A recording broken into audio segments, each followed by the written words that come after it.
क्यों भगवान आपको स्पिरिचुअल जर्नी में अकेला सा छोड़ देते हैं? क्यों आपको फील होता है इस तरह से? तो ये लोनलीनेस क्या गिफ्ट है? स्पिरिचुअल क्राइसिस क्या है? Why God wants you to be alone in spiritual journey?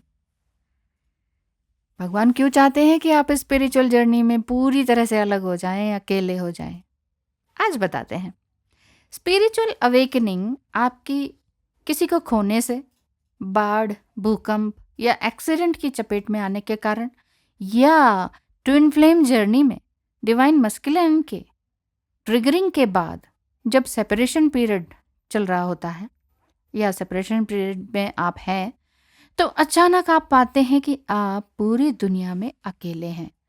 कोई आपको समझ नहीं रहा, कोई आपको चाहता नहीं, कोई आपको पूछता नहीं आप इस दुनिया में हैं, नहीं है, एग्जिस्ट करते हैं भी कि नहीं, नहीं भी हैं तो ऐसा लगता है कि कोई पूछेगा ही नहीं। और आप इतना अकेला आइसोलेटेड फील करते हैं, भगवान क्या कर दिया तूने। तो इस तरह की फीलिंग्स आती हैं। न्यूरोसाइंस के अनुसार हमारा जो ब्रेन है वो एक्सेप्ट नहीं कर पाता, क्योंकि बहुत सी लेयर्स हमारे दिमाग में होती है। क्या एक्सेप्ट नहीं कर पाता? ये एक्सेप्ट नहीं कर पाता कि हम दुनिया में अकेले हैं, हम दुनिया से अलग सोच रहे हैं, हम इतने अलग क्यों हैं, क्या मैं इस दुनिया की नहीं हूँ या नहीं हूँ। तो बहुत सी लेयर्स हमारे दिमाग में होती हैं, यानी कि दुनिया के रूल्स फॉलो करते करते माइंडसेट ऐसा बन जाता है कि न्यू थिंग्स को अपना दिमाग एक्सेप्ट कर ही नहीं पाता है। वो बिल्कुल भी ग्रहण नहीं कर पाता, स्वीकार नहीं कर पाता कि दुनिया से बिल्कुल ही अलग पैटर्न कैसे अपना लें। स्कूल नहीं जाए, जॉब छोड़ दें, पैसा ना कमाए, घर ना बनाए, कभी कहीं रहें, ये कैसी खाना बदोश वाली जिंदगी है।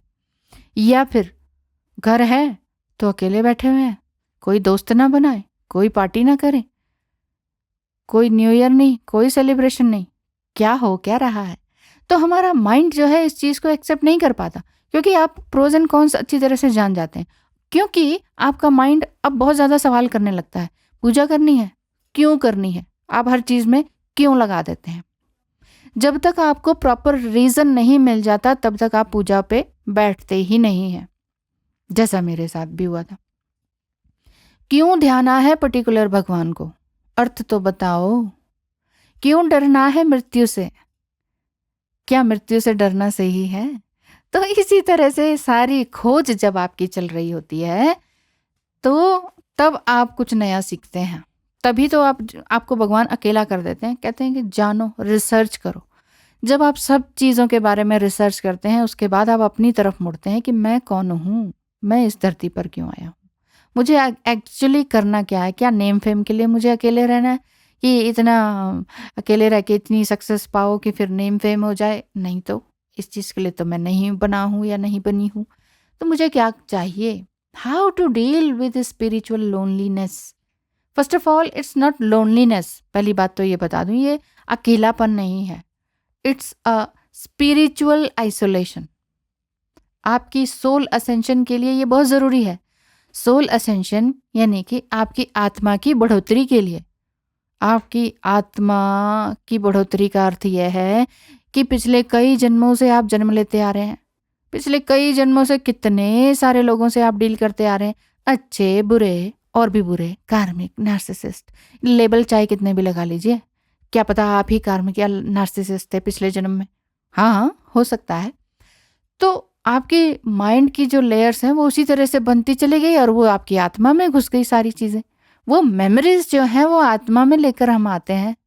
तभी तो कोई बच्चा जब पैदा होता है तो थोड़ा जब बड़ा होता है तो कोई किसी पानी से डरता है, तो कोई ऊंचाई से डरता है, तो कोई अकेले रहने से डरता है, तो कोई भीड़ में भी बड़े मज़े से चला जाता है। उसका रीज़न उसके पास्ट लाइफ के कर्मास होते हैं जो कि उसके सोल को दिखाते हैं, उसको दर्शाते हैं, उसको डिनोट करते हैं।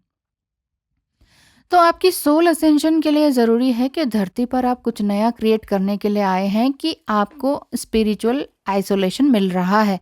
जब भी आप इन सब लोगों से ऑटोमेटिकली दूर हो जाएं, या आपको इस तरह के लोग जो आपको लगातार ब्लेम करते थे वो करते करते थक गए हैं और अपने आप ही चुप हो गए हैं, साइड हो गए हैं, बिल्कुल ही ब्लॉक भी कर दिया है। बहुत से लोग ब्लॉक कर देते हैं आजकल, बड़ा आसान है ना, एक बटन दबाना ब्लॉक हो गया। तो आप इस चीज़ को अच्छा मानिए कि जो बुरे लोग हैं, जो आपको तंग करते हैं, जो आपका टाइम वेस्ट करते हैं, चाहे रिश्ते में वो कितने ही सगे लगते हों, कितने ही ब्लड लाइन में आते हों, उन्होंने आपको ब्लॉक कर दिया है, आपको पूछ नहीं रहे हैं, बहुत अच्छा है, आपका टाइम बच रहा है, आपका टाइम बिल्कुल भी वेस्ट नहीं हो रहा। तो अब आप किस पर सोचेंगे? अपने ऊपर, अपनी सोल असेंशन के लिए, अपनी सोल ग्रोथ के लिए के बारे में सोचेंगे। Take a break from social media, ये आप अपने आप ही लेंगे। जर्नल लिखें, ड्रीम्स लिखें, या आपको ड्रीम में क्या दिखा, एंजल नंबर्स को लिखें कि मैंने एग्जैक्टली कौन से नंबर किस समय पे दिखे, क्या सपना देखा, एंजल नंबर अगर देखा तो उस समय मेरे थॉट्स क्या थे, थॉट पैटर्न क्या थे, किस सिचुएशन से मैं गुजर रहा था, गुजर रही थी। ये सारे काम आपको करने होंगे। साथ ही अपनी बॉडी के लिए running, yoga, stretching, meditation time to time ये रेगुलरली आपको करना होगा। रेगुलरिटी फिक्स कर दें, प्लान कर दें कि मुझे इस टाइम पे ये करना है, ये करना है। आज प्लान नहीं होगा सफल, दूसरे दिन तो होगा, तीसरे दिन तो होगा, अरे 7वें दिन तो होगा। अपने आप को चैलेंज तो दें, 7 डेज के अंदर ना मुझे इतने मॉर्निंग में उठना है, थोड़ी सी स्ट्रेचिंग करनी है, मुझसे ज़्यादा योगा नहीं होगा, क्योंकि आपके मन में वो डर है ना, नहीं नहीं इतने ऐसे काम तो मैं नहीं कर सकता, मेरे पास टाइम नहीं है। पहली बात तो यही हो जाता है, टाइम ही नहीं है। हर कोई ये कहता है मेरे पास टाइम नहीं है। सबके पास 24 घंटे हैं, लेकिन हर कोई ये कहता है मेरे पास टाइम नहीं है। तो टाइम कहाँ से आएगा? टाइम आपके पास दौड़ के थोड़ी आएगा, टाइम तो लगातार जा रहा है। जो ये मैं भी बोल रही हूँ, जितनी देर मैंने बोल दिया वो तो जा चुका है वो समय, है ना? तो बस आपने सुनना है और उस प्रेजेंट टाइम में रहते हुए उसको सीखना है। Be present and alone with your self. इसीलिए आपको स्पिरिचुअल जर्नी में अकेला अलग थलग छोड़ दिया जाता है। भगवान इसीलिए आपको अलग थलग छोड़ते हैं। अगर रोना है तो रो लें, खूब रोएं। इससे क्या होगा कि आपकी टॉक्सिसिटी सारी निकल जाएगी। जितने भी लोगों से आप मिलते हैं उनको वैल्यू दें। अकेला रहना सीख लें, बहुत कुछ सीखने को मिलेगा अकेले रहने से। आपका पर्सपेक्टिव ही चेंज हो जाएगा। कार्मिक्स को भी हैंडल करना आ जाएगा। जब आप मन से शांत हो जाएंगे ना, तो कोई क्या बड़बड़ बड़बड़ कर रहा है, आपको कोई असर ही नहीं पड़ेगा। वो बस बोल रहा है, वो आपके ऊपर छीटाकशी ब्लेम कुछ कर रहा है, आपके दिल तक नहीं जाएगा, कानों में तो जाएगा, कानों से माइंड में थोड़ा रह सकता है, लेकिन माइंड से आपको अपने हार्ट तक, अपने सोल तक नहीं लेके जाने हैं उनकी ज़ुबान को। रहने देना। वो आपकी दया के पात्र हैं।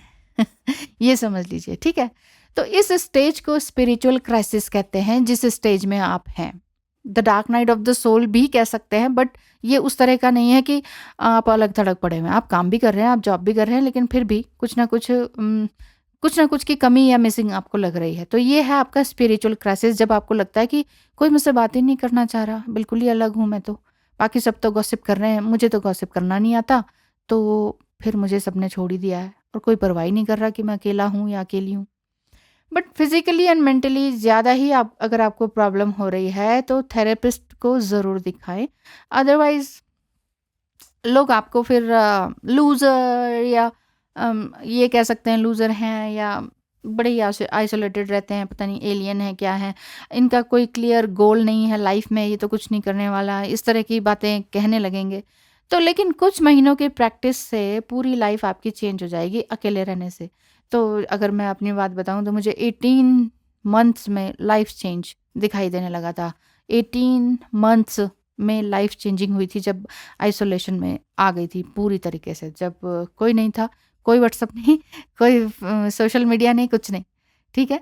तो लेकिन चेंज ज़रूर आता है, इस बात को ज़रूर ध्यान रखें। तो आप भी नोटिस कीजिए कि आप कब से इतनी पूरी तरीके से अकेले रहने लग गए, कितना समय हो गया, और इतने समय में आपने क्या सीखा। इस तरह से आप जर्नल राइटिंग या स्क्राइबिंग करना शुरू करेंगे ना, तो आपकी लाइफ बिल्कुल सेव हो जाएगी। आप अपने आप को तो बचा ही पाएंगे, अपनी आत्मा को भी ग्रो करेंगे, साथ ही साथ दूसरों को भी ग्रो करने के नियम बताने लग जाएंगे, जैसे कि मैं भी कर रही हूँ। मुझे नहीं पता था मेरे साथ क्या हो रहा है, लेकिन जो भी हो रहा था वो बहुत अच्छे के लिए हो रहा था। तो इसी बीच जैसे आपके इतना सारा टाइम जो अकेलापन आपको भगवान दे रहा है, तो इसी बीच आप अपने स्किल्स को मजबूत करें।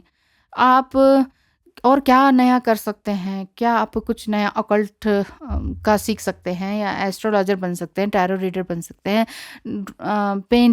पेंटर बन सकते हैं, या डांसर बन सकते हैं। जो आपने सोचा था वो कभी जो जस्ट सोचा ही था और कुछ कर नहीं पाए थे, करने की हिम्मत नहीं हो पाई, या पैसे नहीं हो पाए, या लोगों की या पेरेंट्स की रजामंदी नहीं मिल पाई, इस तरह की अगर फीलिंग रह गई है तो उसे पूरा करें इस टाइम पीरियड में। ये ना सोचे कि मैं तो अकेला हो गया हूँ, अब मेरा कुछ नहीं हो सकता, कि दूसरे लोग तो मज़े कर रहे हैं, मेरी तो लाइफ हेल हो गई। नहीं, हेल नहीं हुई, यहीं से आपकी बननी है। यहाँ पर एक तरह से समझिए आपको थोड़ा सा पॉज मिल रहा है। भागते रहने से कुछ भी नहीं मिलता है। किसको मिला है? जो भी भाग रहे हैं, सुबह जा रहे हैं, शाम को आ रहे हैं, फिर सो जा रहे हैं, फिर सुबह जा रहे हैं, शाम को आ रहे हैं, सो जा रहे हैं, और एक ही सा रूटीन फॉलो कर रहे हैं। उनको मिल रहा है क्या? कुछ नहीं मिल रहा है, बेसिकली नहीं मिल रहा है। इसलिए वो चिड़चिड़ाते हैं, तंग होते हैं, अपने आप से परेशान होते हैं, अपने आप को नहीं जान पाते हैं। इसीलिए अपने जो भी उनके डिपेंडेंट होते हैं, जैसे बच्चे हो गए, स्टूडेंट्स हो गए, उन पर पूरी तरह से अपना गुस्सा निकाल देते हैं, अपना चिड़चिड़ाहटपन पूरे तरीके से निकाल देते हैं। तो इसीलिए आप किसी भी तरह से लॉस्ट फील ना करें, सेल्फ डाउट में ना रहें, फेथ रखें पूरी तरीके से, क्योंकि ये भगवान का ही दिया हुआ एक नायाब तोहफा है जो कि आपको स्पिरिचुअल आइसोलेशन के रूप में मिला है। इसमें चाहे आपको साल लगे, 2 साल लगे, 2.5 साल लगे, जीवन ज़रूर बदलेगा। ये डेफिनेटली है, ठीक है? ये तो पक्का होना ही होना है। तो किसी भी चीज़ से घबराएं नहीं, आगे बढ़ते रहें। Thank you so much and God bless you. Bye bye.